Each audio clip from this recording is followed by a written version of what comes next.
Hello, YouTubers. Joe Kersey here on Friday, February 9th, 2018 at 12:30 in the afternoon Eastern Time. God bless us all. Now, today's been actually a moderately, well, I wouldn't call it an eventful day, but just say things have been afoot and happening.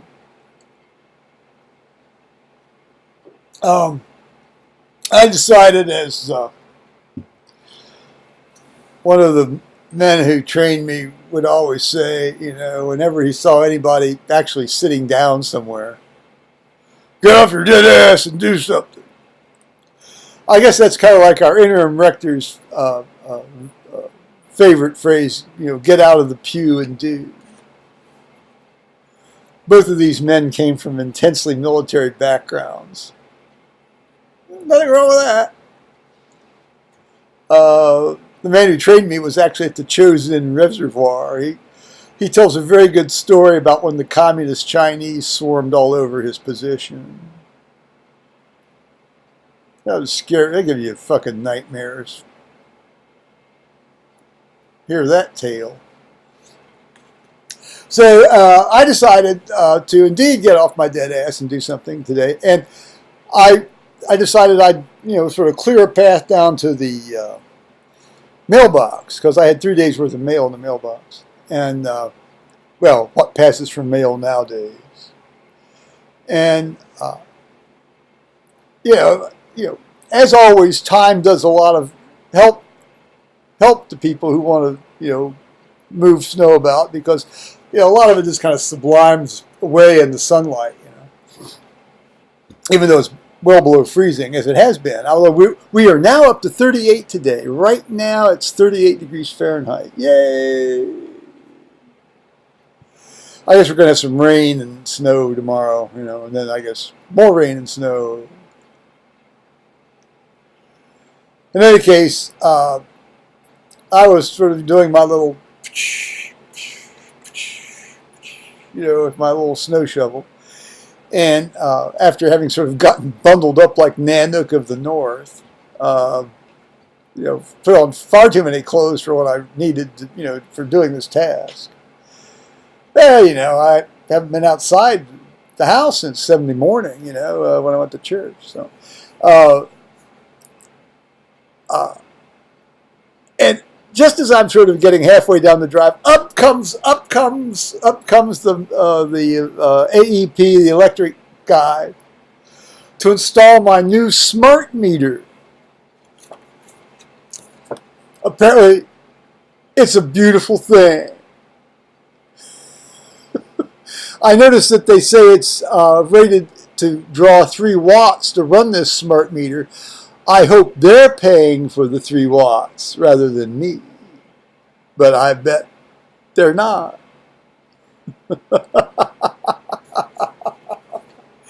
Actually, this thing may help me in the summertime a bit, because, you know, I mean, if they're going to use demand pricing, and of course that's what these are for, is demand pricing. Sort of like Uber on New Year's Eve, or after a concert.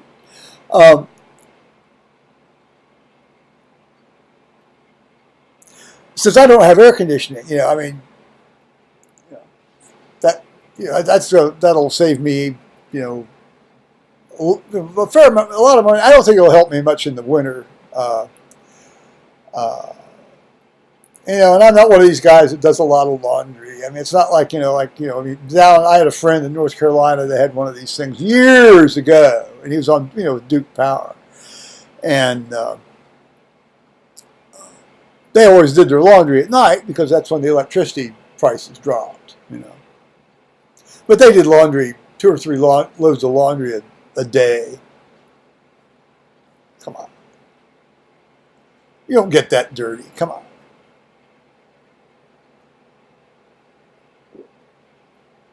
Imagine their high school football teams that don't do 3 loads of laundry a day for the practice uniforms. In any case, it might help me a little bit. In any case, what it does is it eliminates estimated bills. So, I mean, you actually know what you owe. Now, I always, keep track of how much I actually use anyway, because they always way underestimate my usage. And so I always just like, if they send me a bill for, well, like in the December, they sent me a bill for $700. Well, I knew that was bullshit. I gave me $1,100.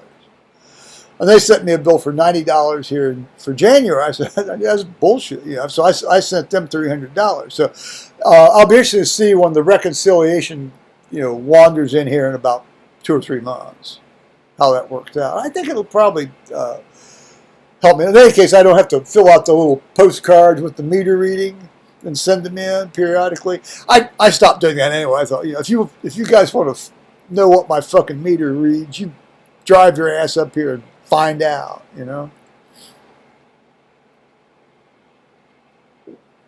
Well, see, since they instituted right turn only, that's when they decided they can't find you. They can't find you. We can't find your meter. It's the same place it's always been. It's right back of the house, right on the back side of the house. You just have to walk through some bushes and thickets to get to it.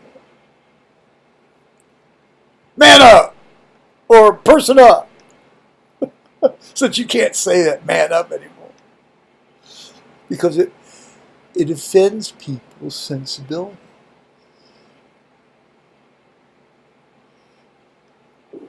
All right, so I got my smart meter, got my mail, didn't fall down, didn't get killed, and of course, the only thing in the mail, it's like this thick stack of crap, of course, with the usual ads for stuff, it's like everything else went into the trash except for I have a credit card through AAA, and it gives me 5% off when I buy gasoline. That's the only thing I use it for. I buy gasoline with this credit card. Now, I don't buy that much gasoline. I might buy $50 or $60 of gas every 2 months. But still, you get $3 back, $3 back.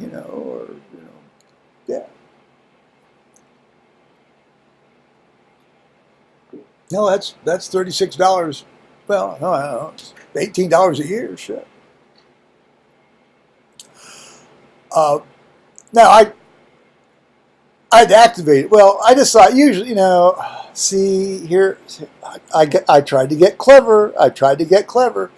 And I don't know why it's doing this illumination stuff.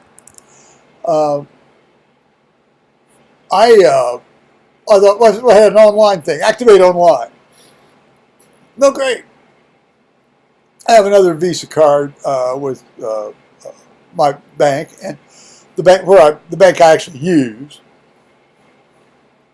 and I activated it about a month ago online. No problem. So this is with Bank America or Bank of America or whatever, and it's they make you sort of like sign in and put your left nut in a security locker or something to get in, and every time I always end up having to reset my password or my user ID or this or that or the other, and so naturally I don't remember what they are. And being kind of lazy, I don't bother to write them down. And no, I don't let my browser remember them either. I'm not that stupid. I might do some really stupid things regarding my emotions and love life, but no. I know enough not to do that.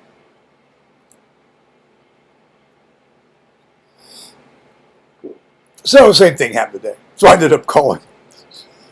But since I was calling them from my cell phone, they did not recognize the phone number because, it's all based on my landline, which I no longer use. I pay for it. I maintain it. I probably ought to get rid of it. But, see, the banks and credit card people recognize that landline number, but I haven't used that thing now in almost now coming up on 2 years because of all the solicitations that come in. people that know me know my cell phone number, and they'll use my cell phone number. Well, we've plowed that ground many times over before. That's redundant. Sorry, I shouldn't have said before.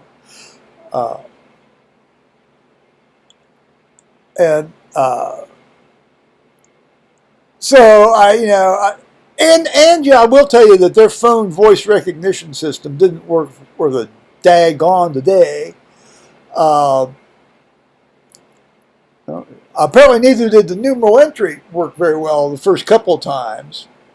Well, see, these people only give you a certain number of bites of the apple before they cut you off. Well, I understand why that's the case.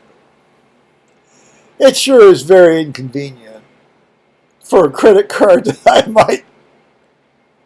might use 6 or 7 times a year. But as I said, $18, $20 a year is $18, $20 a year saved.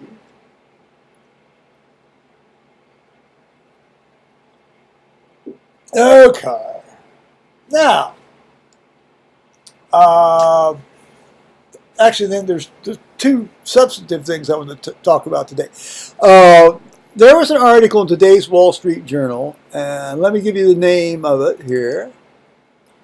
And that's today's Wall Street Journal. That would be, February 9th, 2018, Wall Street Journal, U.S. Wall Street Journal. Well, there's only one kind. And the title of it is "You May Now Kiss the Algorithm," and it's talking about a mathematical solution so that people can get married and have a very, very, very good chance of having a stable marriage. And because of algorithms being set up the way they are set up, you have to arbitrarily set them up a certain way. And in this case, the man or nowadays I guess you can't necessarily, one individual proposes to the other individual, and then that individual, holds the recipient of that proposal holds on to that and waits to see if anybody else is going to come along, and then the proposee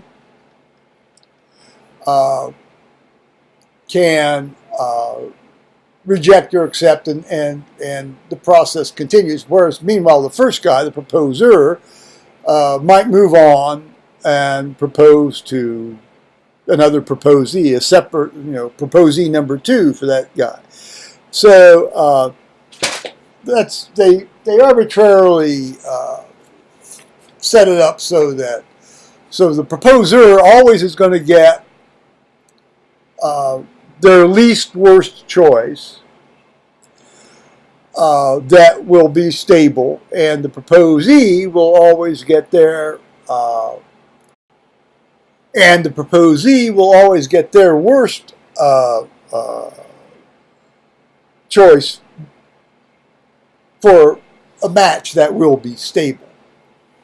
Well, what they pointed out was this algorithm was developed back in the 50s, and it's been refined over the decades. And what it is now, and what it was at the time when they first developed it, although it was not adopted for universal use, was for the National Intern and Resident Matching System that now basically it's used by every hospital, every training program in the United States. And nowadays,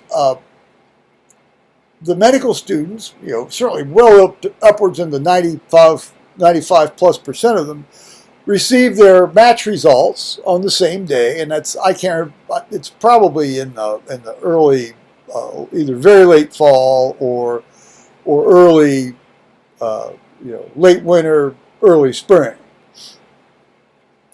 Now, I applied for residency programs in 1975, when I graduated from medical school. Well, I started applying before then, which meant I was applying in 1974. And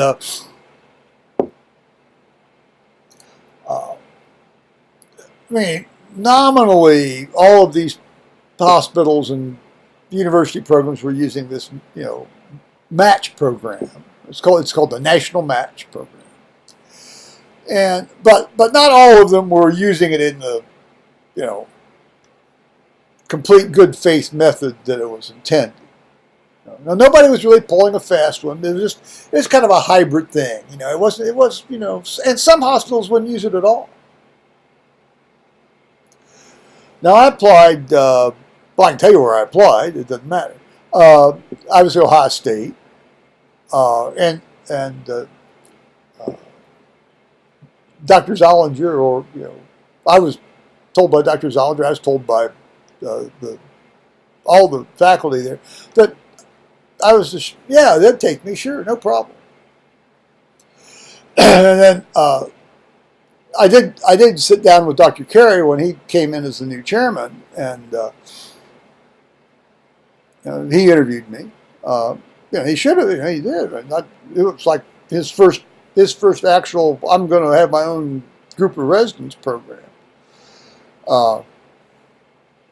And I've told you how Dr. Kersey is like riveting, mesmerizing, charismatic fellow. You'd follow him into the jaws of hell.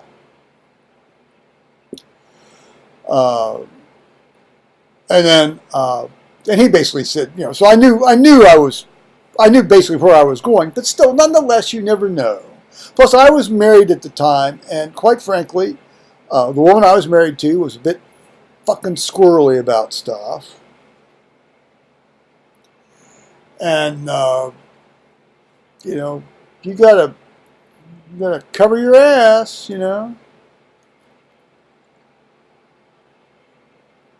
So, I interviewed down at the University of Cincinnati, where Dr. William Altemeyer was chairman. And we spent an entire day together from 6 in the morning till 7 at night. Every moment we were together.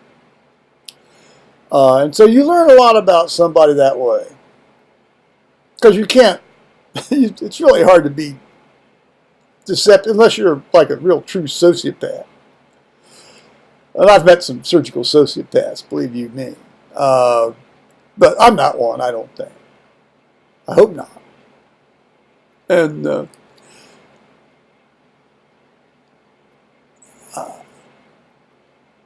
and it was a very interesting day. I mean, this guy was, one of the giants. He was in antibiotic therapy for, surgical infections and so forth. And the day went, moderately well. I mean, I can't say it went, super great. It didn't go badly. I went to grand rounds. I actually heard Dr. Kersey lecture at their grand rounds that morning. That was the first time I encountered him. Although I'd been reading his stuff, in the journals and stuff. And I was very excited to hear about his experience in Vietnam with high volume crystalloid resuscitation therapy. And shock lung. That's when they first defined ARDS, adult respiratory distress syndrome, but at that time it's called shock lung. Anyway, so Dr. Altemeyer, said to me, we went into a patient's room. I mean, universities, they had several hospitals on their campus. Very much like Ohio State does now. And we walked into one of the older buildings, and there was this delightful, like 85, 86-year-old woman in the bed. I can't remember what she was in for. That was when people could actually stay in the hospital after they'd been operated on, rather than being turfed out into the street. And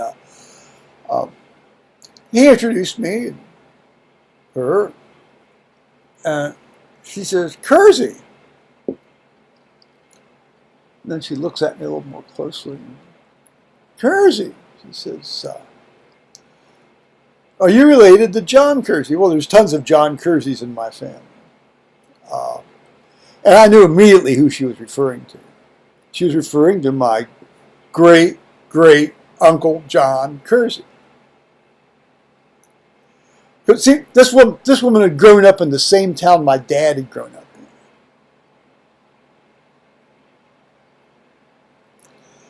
I said, yeah, he's my great-great uncle. He was a physician in Oregon, Ohio. She says, the very same one. And I said, remember when he used to fly that box kite off the bluff over the Little Miami River with a lantern in it? Just, oh yes, everybody loved to line up down along the river and watch him do that. Aldermeyer was charmed. I mean, he looked on transfixed, and I thought to myself, I've got this one if I want it. and sure enough, when we got done, he says, you could fit into this program. Well, and I could have probably, except for one problem, was every other night call for 7 years. The upside of that is you ended up double boarded in both general and thoracic surgery. Another downside of it is that once you became chief resident, you were expected to meet Aldermeyer at his office door every morning with a nice tray full of coffee and pastries and things. In other words, you were his gopher in more ways than most surgical residents are gophers anyway. And I thanked him very much, and I told him I had a wonderful, splendid day, and we'll wait official results. But obviously, I ended up going to Ohio State. Just very briefly, the next one was at Jewish Hospital, right across the street with Henry Heimlich of the Heimlich Maneuver. Spent an entire day with him, too. He was great. I don't think they were really much into the match program at Jewish Hospital. And then the other one was at Good Samaritan Hospital with John J. Cranley, and I didn't spend much time with him, but John J. Cranley was, his lab had developed the Foley catheter, which is, used to declot vessels, and it's named after the inventor in Cranley's lab. I never really heard back from them at all, one way or the other. Which is that's okay.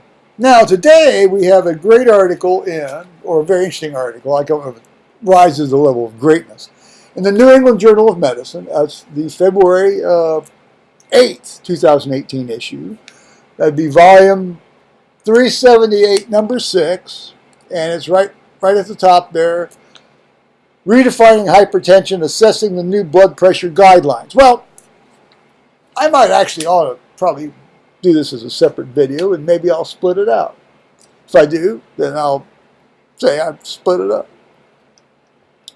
But as you know, I've got, or might remember, I've said several times, I've got, fairly big time hypertension, and I've had that since the age of 28. I mean, I was regularly 140 over 90 when I was 25. No, 25. I should have said 20. I misspoke. And so I've been taking various things for this over, the last 41 years now. It used to be, when I was starting out, they said you weren't hypertensive until you continually ran 160 over 100. Well, that's come on, that's way too high. Anybody with half a brain cell knows that. And it was years before they defined it down to 140 over 90. Years. We're talking well over, that didn't really even happen officially until the late 1980s. And that's been sort of like the official party line, for the last 30 years. If you're 140 over 90, you get treated. Now, the issue's always been what should be the goal? What should be the goal? Well, I mean, typically they say, 120 over 80. There was a time there where they say, well, you really ought to try to get it down to 110/70. Okay. Okay. Now they finally dropped this down to 130 over 80. Well, that's, depending on the patient, that's not unreasonable. And, I can get myself down to 130 over 80 sometimes. But I'm going to tell you right now, if I go below that, I start to get unsteady on my feet. I get lightheaded. I don't do well. So for me, to go much below 130/80 is extremely unwise. I've established that through experience, as in like falling down, breaking ribs. You go back and watch that little saga from March of 2017.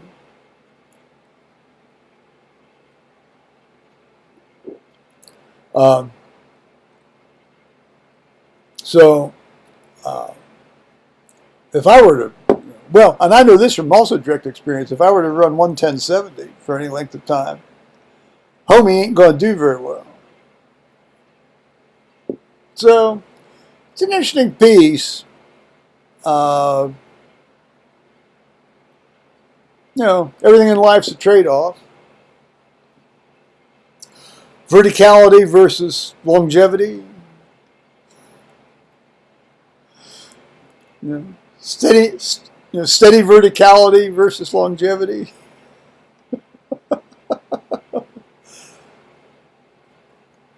Clear mentation versus complete confusion.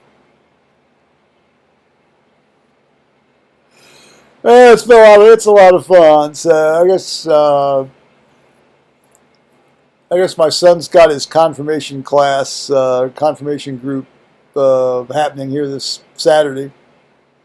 Hope that goes well, and that all the kids do well and answer the questions correctly, and don't embarrass the school or Thomas or both, or themselves, or their parents. Think of all the behinds that are puckered up in that congregation and watching their kids get confirmed by the bishop. Boom! Feel the power of the Holy Ghost. I'm not making fun of that at all. Not at all. Believe you me. I think it's got to be a great experience. I can't say it's one I ever felt I needed for myself. But, yeah. I've been baptized. I believe. I have faith. I don't necessarily need somebody, coming up and whacking me on the head.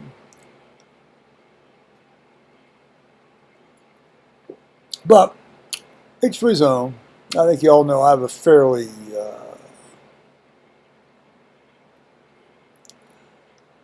open mind. I'm not open to paganism, and I'm not open to atheism very much. But obviously, you tolerate it. You have to. What are you going to do? Otherwise, you're not going to get along with people. As St. Paul said, insofar as it lies with me, I shall try to live in peace with every man. I suppose we have to revise that language now, too. So I want to say bye-bye, YouTubers. It's been great fun.